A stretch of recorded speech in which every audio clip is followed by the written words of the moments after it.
She's already dancing. We haven't even talked to her yet. Hi, everyone. Welcome to Base Sunday. I'm your host, Frank Mallico. We got another terrific show for you again today. We got a children's book, an author, a toy maker, and a couple of actors, and I'm pretty sure you're going to recognize both of them, especially the gal sitting to my left here. But first, a reminder, we encourage you to follow us on social media. We've got a lot of extras there, behind-the-scenes information, some gadget reviews. Please like our Facebook page, subscribe on YouTube, follow us on Twitter. You know the drill. And if you got an idea, we'd love to hear from you on our social network sites, cbssf.com as well.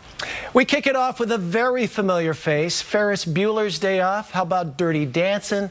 She stole our hearts years ago, and she's still dancing. You still dancing?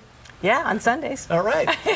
With Dancing with the Stars and giving back, too, with a nonprofit called Partners Against Pain. Please welcome to Base Sunday. Ladies and gentlemen, it's Jennifer Gray. How are you? Hello, Frank. How are you doing? I'm good. All right. I feel good. I got to throw this at you. Frances Baby Houseman. Does that ring a bell? Yeah. And what does that mean when I say that? It means, you know, a young girl in 1963 who lost her innocence in the Catskills, and it became a movie that a lot of people seem to like.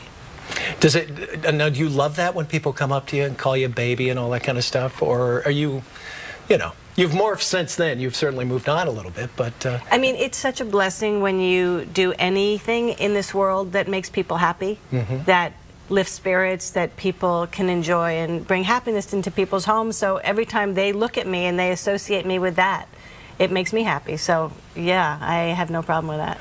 Okay, we were talking about Dancing with the Stars. You won in 2010, and what has that done? It kind of introduced you to a whole nother generation, really, of people. Who is Jennifer Gray? Do you think? I don't know. All I know is I was just dancing as fast as I could. I was just trying to stay in the game and, you know, compete against myself and figure out what I could do when pushed. And I pushed it pretty hard. Now, you did Dirty Dancing, but you say you're not really a dancer per se, right? Oh, I'm definitely not a dancer. Okay. And when they asked you to do the show, did you say, oh, absolutely, or did you have to go, I don't know? Well, you know, my biggest issue with the show was that, number one, I thought I would just make a fool of myself because people think I'm a dancer because of Dirty Dancing, but I'm not. So that would be immediately, it would be impossible for me to impress anyone because they would already think that I was better than I was. And also, I'd been suffering from really pretty serious chronic pain from, you know, a car accident many years before. But what happened was, as I got older, the neck deteriorated. And so when I went to the doctor to say, can I do Dancing with the Stars? Is it a possibility? Because I'm always in pain. He said, your spinal cord's compressed, you have a tumor and your thyroid, you need at least 3 surgeries. And so then I did 3 surgeries back to back.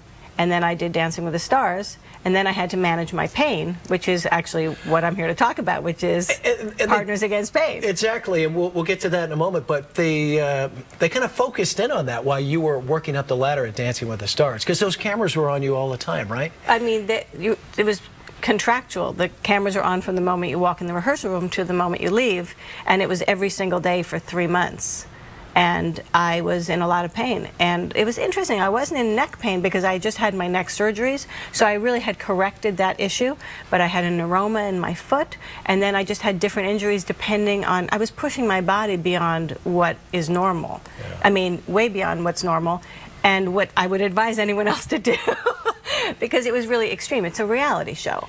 But I ruptured my disc during the show, which then I had to dance in pain. How did you get through all that? Because you know what?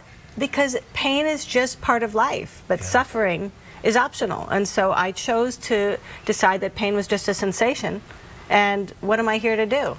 And I wanted to dance. And you're not alone, because I guess there's 100 million people. I've got a bad back. Over 100 million people that suffer from pain every day. Tell us about Partners with Pain and why you jumped on their bandwagon. Well, it's called partnersagainstpain.com, and it's a really interesting educational program. It's a campaign that was meant to help people become advocates for themselves who are in chronic pain. And because chronic pain is such an insidious syndrome that people basically give up. Or their lives get smaller and smaller, and they stop doing the things they enjoy. They stop playing golf, they stop dancing, they stop picking up their grandkids, whatever it is.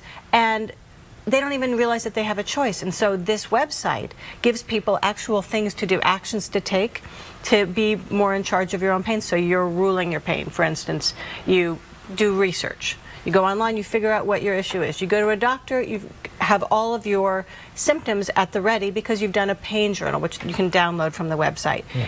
You totally journal your pain. You figure out what your cycles are, because pain is, pain cycles are very mercurial. They go up and down, and different things, set them off. So you figure that out, and you basically just decide you're the boss of it.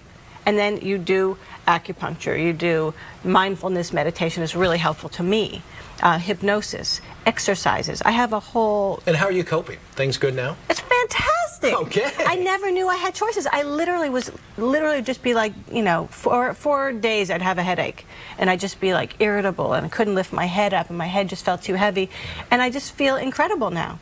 I'm dancing, I'm doing exercise, I'm with my family, I'm not in pain, and I didn't even know I was in pain till the pain stopped. Okay. Well, I could talk for hours. I'd like to ask about your dad. How's your dad doing? He's going to be 80 this year? Joel Fantastic. Gray? He's going to be 80 April 11th, and he is doing 8 shows a week on Broadway in Anything Goes. Wow. He's never been happier. I've never seen him more joyful and more vital, and I'm so thrilled for him and for me that I get to have that example and to see my dad so happy and healthy. Yeah. All right. Well, Jennifer, thanks so much for being here. So appreciate it. Thank you. All the best. If you'd like more information on Partners in Pain, log on to Partners Against Pain.